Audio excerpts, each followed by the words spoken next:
Saudações, indivíduas e indivíduos da inquietude. Somos lançados ao mundo sem manual, sem essência. Resta-nos inventar quem somos. Eu sou o Johnny Amorim e este é Entre o Ser e o Mundo. Você já parou para pensar que talvez você não pense o que pensa? É, isso mesmo. Que há em você ideias que não são realmente suas, desejos que não nascem no seu querer e certezas que foram instaladas como programas? Agora imagine que em algum lugar, entre o caos da mente e a ordem do mundo, existe uma ponte. E essa ponte é feita de perguntas.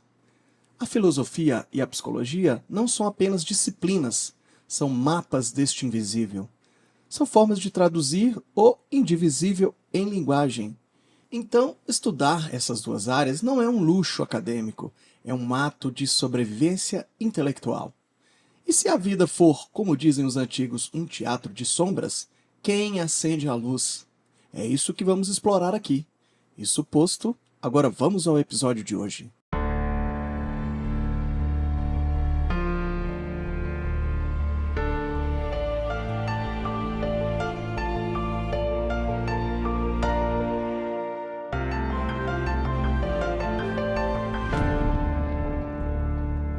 Vamos fazer aqui um exercício de imaginação, trabalhar com nossa imaginação. Então, imagine que você entra em uma sala escura. Tudo ao seu redor é silêncio. No centro da sala há um espelho. Mas esse espelho não reflete apenas a sua aparência. Ele mostra dúvidas, medos, anseios antigos. Talvez algumas coisas que você nunca teve coragem de dizer em voz alta. Então, ao lado desse espelho, você nota uma janela. Por ela, você vê o mundo, pessoas, sistemas, regras, conflitos, a sociedade. O tempo passa por essa janela e você percebe algo. O que você vê no espelho e o que você vê na janela estão ligados. E a pergunta que surge é: como compreender essa ligação? A filosofia nos convida a olhar pelo espelho, examinar ideias, conceitos, valores.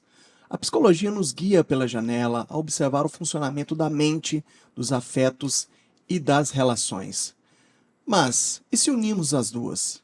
E se o espelho e a janela forem, na verdade, duas faces da mesma busca? Então vamos começar pelo início, né? A filosofia vem do grego philo e sofia, literalmente amor pela sabedoria. Mas esse amor não é passivo, é um desejo de compreender e ir além da superfície. Filosofar é perguntar, mesmo sem a garantia de resposta. É um exercício de desassossego. A psicologia, por sua vez, vem de psique, alma, espírito, sopro vital, e logos, palavra, razão, discurso. A psicologia, então, nasce como discurso sobre a alma. E por mais que hoje tenham técnicas e métodos científicos, sua essência continua sendo essa: tentar compreender quem somos por dentro. Observe que, já na origem da filosofia e da psicologia, tem uma raiz em comum: o desejo de entender o ser humano. Na Grécia Antiga, essas duas áreas não estavam separadas. Platão falava da alma como tripartida: razão, emoção e desejo. Um modelo que muito depois influenciaria teorias modernas da mente, como a de Freud, com seu id, ego e superego. Aristóteles, em Da Alma, Peripsiques, investiga faculdades psíquicas, percepção, memória, imaginação e o desejo. O que ele faz ali não é diferente do que faria um psicólogo contemporâneo, que é buscar uma teoria da mente, né? Ou seja, a filosofia era a psicologia era a filosofia viva. Com o tempo, o saber humano foi se especializando, a ciência moderna exigia delimitações, métodos específicos, campos distintos. Isso teve vantagens, mas também consequências. A filosofia se afastou da experiência clínica, a psicologia se tecnicizou, buscando legitimidade científica. Mas o que se perdeu com essa separação? Perdeu-se a visão de conjunto, o entendimento de que pensar sobre o ser humano exige múltiplas lentes, que nossos afetos, comportamentos e traumas não são apenas internos, eles têm raízes históricas, políticas e existenciais. No século XIX, alguns filósofos começaram a reconectar o pensamento com a interioridade humana. Arthur Schopenhauer, por exemplo, descreve o mundo como uma representação, mas diz que, no fundo, o que nos move é a vontade cega de viver, o impulso inconsciente. Ele antecipa o que Freud chamaria de pulsões. Nietzsche, por sua vez, diz que o que fazemos é psicologia, psicologia profunda. Ele investiga a origem dos valores, a moral, o ressentimento, o inconsciente coletivo. Ele escreve com o corpo, com a dor, com o excesso. E, com isso, fala da alma. Esses pensadores resgataram algo muito essencial. O pensar humano existe mergulhar na sombra. Quando falamos aqui de alma, deve-se deixar claro que não é essa alma cristã, né? É como se fosse a essência do ser humano, né? Ela é imaterial, imortal e racional, cuja pátria é o mundo das ideias ou formas, né? Então essa alma está aprisionada no corpo e deve buscar a libertação através da filosofia. Então é isso que é a alma, na verdade, que a gente fala aqui nesse momento. Então quando Freud começa a escutar suas pacientes histéricas, ele percebe que os sintomas falam, mas não falam diretamente, eles dizem por metáforas, por lapsos, por silêncio. E para ouvi-las não basta um médico, é preciso um intérprete. Então, a psicanálise nasce como a arqueologia da alma, né? E por isso Freud recorre a mitos, tragédias, à literatura e sim, claro, à filosofia. Depois de Freud temos Jung, que resgata os arquétipos e o inconsciente coletivo. Lacan, que o reintroduz o pensamento estruturalista e a linguagem como eixo central da psique. Melanie Klein, que traz um olhar da infância das fantasias primordiais, Donald Winnicott, que fala da mãe suficientemente boa e do espaço transicional, o François Douto-Nazio e tantos outros que ampliam o campo. Em paralelo temos o existencialismo, a fenomenologia, a crítica cultural. Heidegger, influenciado pela psicologia existencial, Foucault, analisando como o saber psicológico também é um dispositivo de poder. Então, você já se perguntou até que ponto seus desejos, suas decisões, suas dores são realmente seus? Ou será que muitos dos nossos afetos são formados, condicionados, moldados por estruturas invisíveis, sociais, simbólicas e históricas? Pense.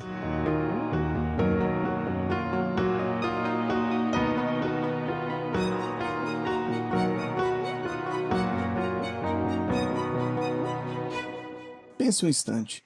O que em você é espontâneo e o que foi aprendido, herdado, imposto sem que você notasse? Esta pergunta talvez nunca tenha uma resposta fechada, mas ela abre caminhos. Estudar filosofia e psicologia juntos é um convite à complexidade, é abandonar respostas simples, é aceitar que o humano não cabe em fórmulas, né? A psicologia nos oferece clínicas do cuidado, terapia, a escuta, o vínculo, e exige, por isso mesmo, um compromisso ético com a imparcialidade. O psicólogo deve se abster de julgamentos morais, religiosos ou ideológicos. Imagine, né, gente, a pessoa lá no consultório e aquele psicólogo já direcionando ali para a sua cultura, né, para as suas crenças. Então, isso não é ético, né? Então, a escuta dele deve ser aberta, neutra, respeitosa também. E tem que tratar de acolher a singularidade do outro, sem impor valores externos, né? E a filosofia nos oferece ferramentas de crítica, pensar o sentido do que vivemos, questionar valores, abrir espaço ao novo, e pode ser, justamente por isso, um caminho neutro para a razão, né? Livre de dogmas. Então, um terapeuta que não conhece filosofia corre o risco de reduzir o sofrimento a diagnósticos. Um filósofo que ignora a psicologia pode perder de vista o que há de concreto, de vivo, de efetivo na existência. Então, vamos pensar na angústia. Para a psicologia, ela pode ser um sintoma, para a filosofia, um sinal de liberdade. Kierkegaard dizia que a angústia é a tortura da liberdade. Ela surge quando percebemos que podemos escolher, que nossas escolhas têm consequências. Sartre retoma essa ideia. A angústia é o sentimento de sermos responsáveis pelo que fazemos e também pelo que deixamos de fazer. Então vamos lá. Angústia é um sentimento de sermos responsáveis pelo que fazemos e também pelo que deixamos de fazer, né? Na psicologia, especialmente na psicanálise, a angústia é vista como um sinal de conflito interno, de desejos não simbolizados, de algo que insiste em aparecer.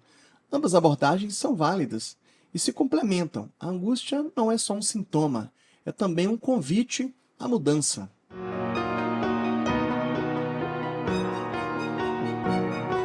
Então, Vamos retomar o que vimos até aqui, né? Que a filosofia e a psicologia, desde a Grécia, compartilham o mesmo objetivo, que é compreender o humano com profundidade. A separação entre elas foi fruto da especialização do saber moderno, mas isso trouxe consequências limitantes. Mas pensadores como Schopenhauer, Nietzsche ajudam a reconectar essas áreas. A psicanálise com Freud e seus sucessores deu voz à subjetividade.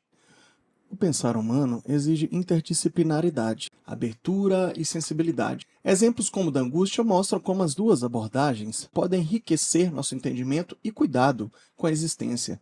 A psicologia exige imparcialidade ética, a filosofia oferece a neutralidade crítica. Então podemos concluir aqui que estudar filosofia e psicologia juntos é mais do que um cruzamento de saberes, é um chamado à escuta, um gesto ético. É perceber que pensar não é apenas uma atividade racional, é também um ato de cuidado. É compreender que o sofrimento tem história, o desejo tem linguagem, que a inconsciência tem lógica e que tudo isso habita em nós. Aceitar que não há atalhos para entender a alma humana, mas que a travessia vale a pena. Acima de tudo, é se lembrar de que toda pergunta bem feita já contém um movimento de transformação. Então é isso. Até lá, lembre-se, entre o ser e o mundo há sempre espaço para pensar.